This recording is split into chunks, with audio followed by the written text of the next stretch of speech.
가정교회를 말하다입니다. 가정교회를 시작할 때의 실제적인 고려사항에 대해서 나누고 있는데요. 오늘은 가정교회 운영에 대해서 이번 주는 계속해서 나누고자 합니다. 어떻게 가정교회를 시작하면서 운영을 할까? 오늘부터는 가정교회 운영 방안으로 그 첫 번째인 본보기, 다시 말해 원형 세우기에 대해 나누겠습니다. 처음으로 세워진 어느 지역에서 가정교회 운동에 의해서 가정교회가 처음으로 세워지면 그 가정교회는 가정교회 네트워크가 시작될 때, 그러니까 한 가정교회에서 다른 그러니까 성도가 불어나서 분리돼서 또 다른 가정교회가 세워지면 네트워크가 형성이 되는 거잖아요. 그럴 때 다른 교회들이 따르는 하나의 본보기, 원형교회가 됩니다. 그래서 그 지역에 처음으로 가정교회가 세워진 교회는 특히 더 중요합니다. 가정교회가 분립되기 전에 첫 교회 안에 있는 문제를 어떻게 해결하는가는 좋은 선례로 자리 잡을 것입니다.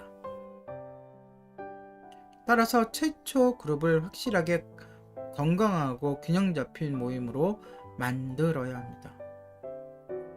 저희 예림교회도 올 한해는 여기가 관악구인데요. 관악구에서 이제 시작을 해서 훈련을 하고 다지는 기간을 삼았고, 내년에는 저희가 원래 본격적으로 사역을 하기로 한, 교회 개척을 하기로 한 지역, 중랑구 면목동인데요. 그곳으로 이사를 해서 그곳에서 본격적으로 사역을 시작할 텐데요. 그러면 우리 예림교회가 원형교회가 되는 것이죠. 자, 실수를 피하고 막다른 길로 내려가는 것을 피하는 가장 좋은 방법은 빠르게 성장하는 교회 개척 운동의 핵심 요소를 새로 시작하는 교회에 도입하는 겁니다.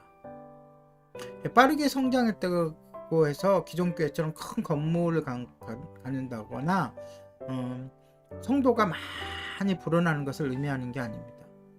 빠르게 성장한다는 것은 말 그대로 우리 교회 안에서 새로운 신자, 순수하게 예수님을 새로 믿게 된 신자들이 와서 훈련받고 성장하고, 그리고 분리 개척까지 할 수 있는 그러한 과정을 거치는 것을 성장이라고 할 때에 그런 것들이 빠르게 일어나게 하는 것이 주된 1차적인 목표입니다.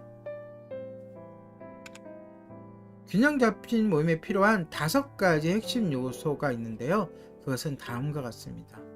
첫 번째는 예배와 기도입니다. 제일 첫 번째고 제일 중요하겠죠. 두 번째는 전도와 선교입니다.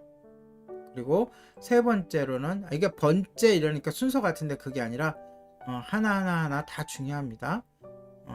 예배와 기도, 전도와 선교, 그리고 교육과 제자 훈련, 그리고 실천 사역, 실제적으로 어떠한 사역들이 일어나고 있는가, 마지막으로 교제입니다. 성도 간의 나눔과 누림, 그리고 돌봄이겠죠. 이런 것들을 미리 계획하고 준비하고 또 가능하다면 저희처럼 한 1년 정도 여행까지 하면, 여행 연습, 여행 훈련까지 한다면 좋겠죠. 이것들이 실제적으로 의미하는 바에 대해 알아보겠습니다. 첫째로 교회의 형식, 즉 예배와 기도입니다. 어떠한 형식을 갖느냐? 가정교회 모임은 엄숙하게 마련된 정통적인 예배의식을 단순히 가정의 거실로 옮겨온 것이 아닙니다. 이때는 모든 사람들이 모임 안에서 다른 사람을 위해 하나님이 주신 영적 은사들을 나누는 시간입니다.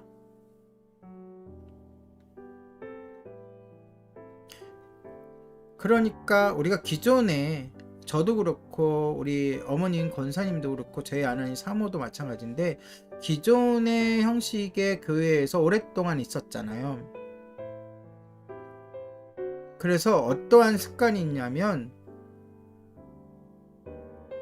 자발적으로 서로 섬기고 나서서 교회를 위하여 봉사하는 일에 있어서 굉장히 소극적이고 또 훈련이 안 돼 있었어요.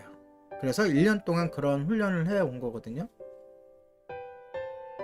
근데 가정교회는요, 모두가 함께하고 모두가 공동체를 세워가는 거예요.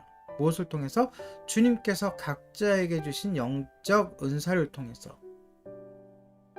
이를 염두에 두고 가정교회 모임을 이룰 때 성도 각자가 맡을 수 있는 몇 가지 일들이 있겠죠. 예를 들어서 기도를 할 수도 있고요, 담당할 수도 있고요, 또 묵상을 또 담당해서 서로 나눌 수도 있을 것입니다. 또 경배와 찬양, 식사, 성경 공부, 성찬, 세례, 예언 등입니다. 이런 요소들은 완전히 즉흥적으로도 참여할 수 있고 또는 일정한 계획 아래 자연스럽게 정착시킬 수도 있습니다. 성령님께서 다양하게 그 가정교회의 성격에 맞게 또 가정교회의 독특성과 자율성에 맞게 은사를 각 개개인에게 부어주실 것이고 부어주신 은사를 적극적으로 활용하여 교회를 섬겨나가고 교회를 이루어가는 것이죠. 어떤 방식을 사용하든지 핵심은 모든 사람이 참여하고 기여할 수 있도록 풍성한 기회를 제공해야 한다는 것입니다. 이것을 깨는 것이 굉장히 중요합니다.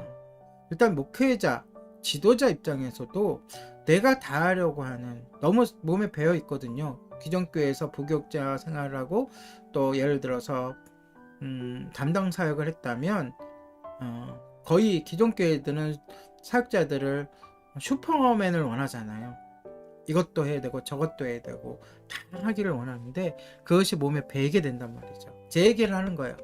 그래서 이것을 내려놓고 뭔가 좀 마음에 안 들더라도 뭔가 좀 부족한 것 같더라도 어느 공간을 성도들에게 내어줘서 성도들이 자연스럽게 또는 의무감을 가지고라도 참여할 수 있게 해야 되고요. 성도들 입장에서도 그동안 기존교회에서 가졌던 그런 거, 누군가 하고 나는 수동적인 그런 모습들을 내려놓고 적극적으로 참여하는 거죠. 참여하는 데는 사실 용기가 따릅니다.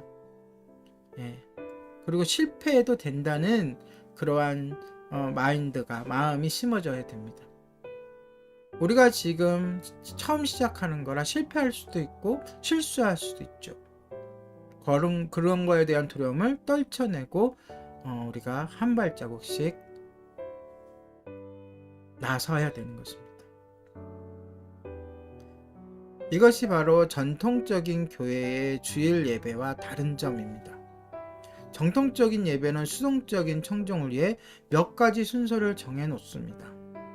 그러나 예수 그리스도께서는 단순히 모임의 귀빈 정도가 아니라 반드시 모임을 이끄는 분이 되셔야 하는 거죠.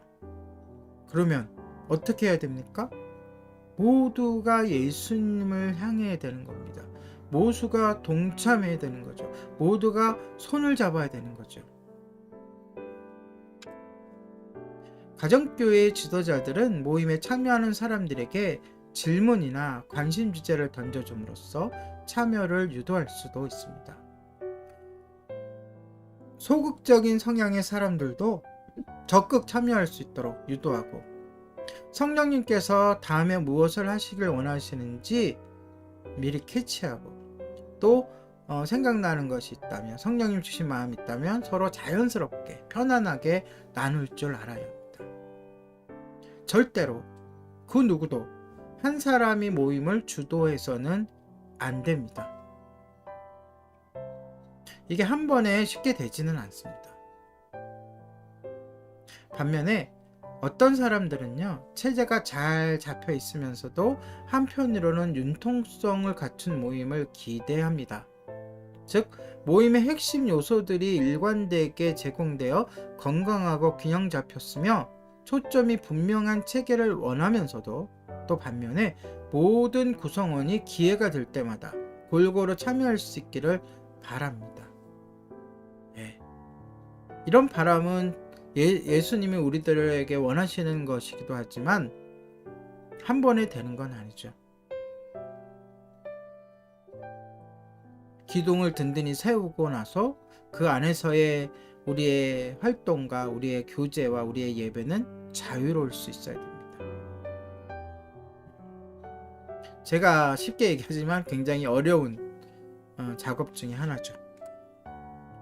그러므로 가교 역할을 위해 성도들을 위한 준비된 중간적 형식을 준비해야 됩니다. 처음에는 안 되니까, 처음에는 자연스럽게 유동적으로 하는 것이 안 되니까, 그동안 너무 틀에 박힌 곳에 몸이, 그러니까 그 영향으로 인해서 처음부터 그렇게 될 수 없으니까 약간 중간 형태를 거치는 것이 오히려 더 유익합니다. 그것이 오히려 성도들을 배려하는 거고 사랑하는 거죠. 이런 순서들을 미리미리 준비하는 거예요. 즉 환영, 어색함을 깨기 위해서, 그 다음에 예배의 형식을 준비하는 거죠. 잘 준비하고, 또 말씀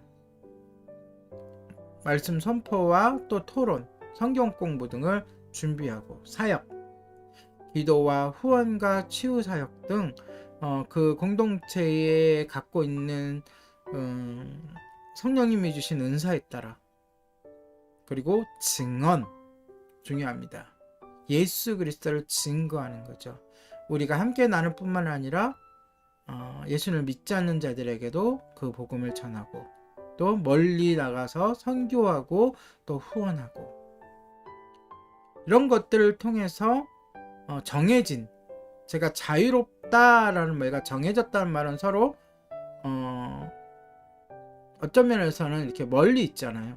그러나 이런 정해진 것들을 초반에 이렇게 정규적으로 함으로 인해서 자유롭게 되는 데 있어서의 충격을 완화시키고 점점점 자유로움으로 가는 거죠. 그런 후에 더 작은 그룹으로 집안 곳곳에서 흩어져 가지고 집중적인 기도와 토론 및 상호 격려 등을 행한 후 마치는 거죠. 이 5가지 사역이 고정된 형식으로 인식될 때 위험하거든요. 그것을 방지하기 위해 완전히 열린 형식을 혼합하여 유연성 있게 활용을 해야 됩니다. 이걸 다 그날 하려고 하지 말고 어느 날은 이렇게도 할 수 있고 조합을 이룰 수 있잖아요. 그렇죠? 예배는 예배가 이때 예배도 형식을 바꿀 수도 있고 순서를 바꿀 수도 있고 담당자를 바꿀 수도 있고 자유롭게,